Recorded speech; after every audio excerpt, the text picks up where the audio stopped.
Bibles, if you would, to the book of Corinthians, chapter 13.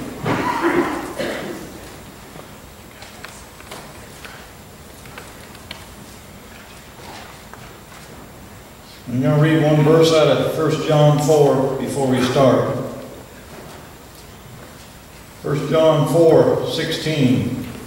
We have come to know and have believed the love which God has for us. God is love.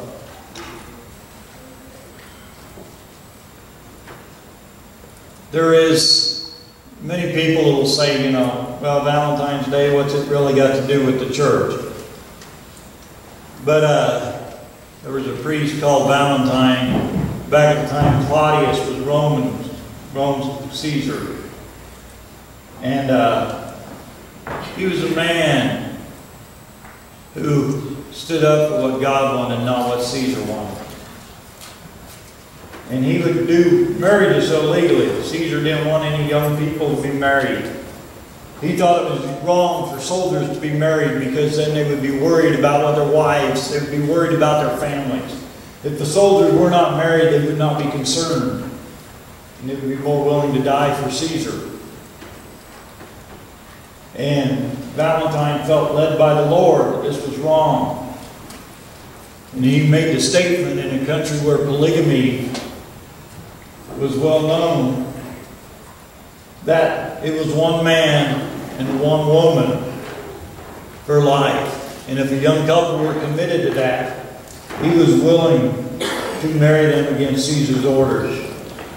And as such, he was crucified for his Lord. And each of us are supposed to carry our cross for our Lord.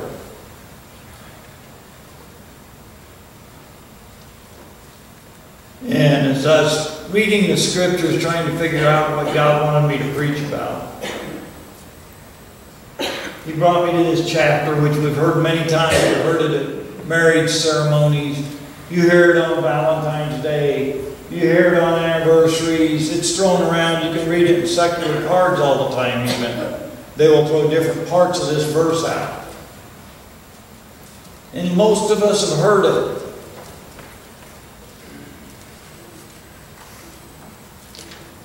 it. Love is patient.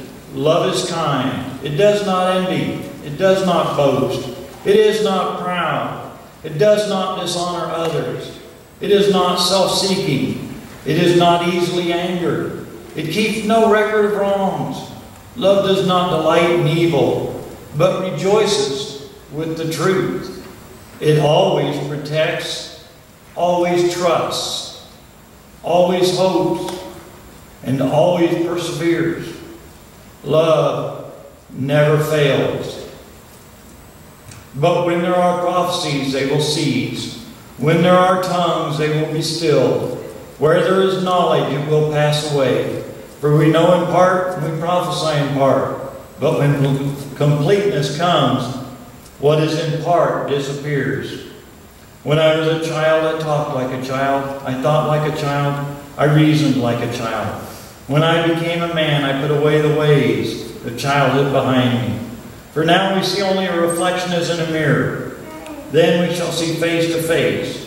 Now I know in part, then I shall know fully, even as I am fully known. And now these three remain: faith, hope, and love. But the greatest of these is love. God is love. We talk about the Bible as being God's Word to us. It leads us and directs us. That shows us the way we are supposed to live. And to every married couple, to every young person, to every older person, to every child, to every grandchild, to every Christian, this verse is here for an example to each and every one of us. All of us together. I look through that and I can think of, I have failed in every one of those aspects. Praise God, we have a forgiving God. But this is still to be our goal at all times. For every relationship we have. And not just our relationships with our spouse, or our children, our grandchildren, but our relationships among Christians. We are to be using these directions from God. Because these are God's directions to us about our love. And over in John 15, He talks about we're to love one another. We're to love one another the way God has loved us. And God is patient. Praise God. God is kind.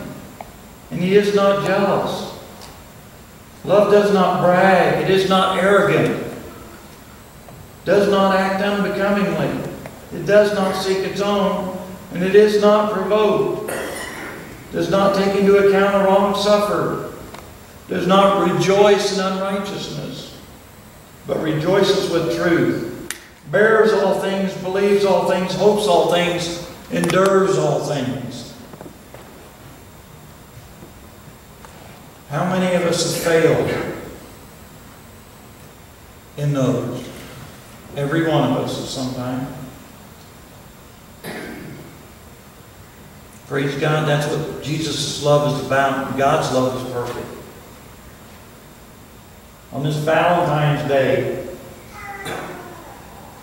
praise God, you get a short sermon. It's John 3:16. For God so loved the world that He sent Jesus Christ, His only begotten Son,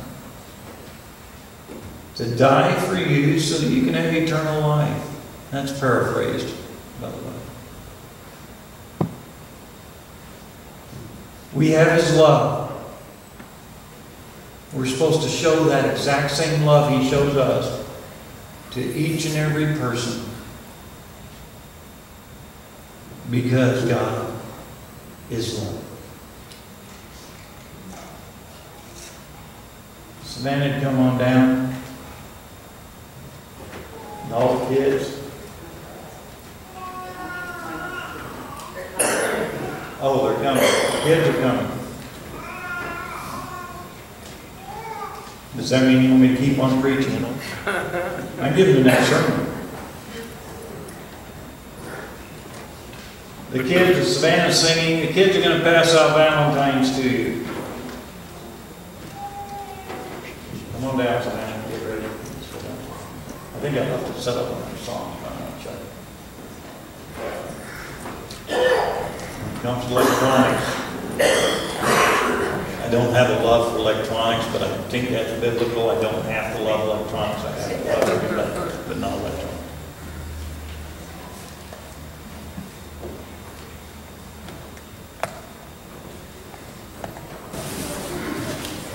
Love you.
Let's close with a word of prayer.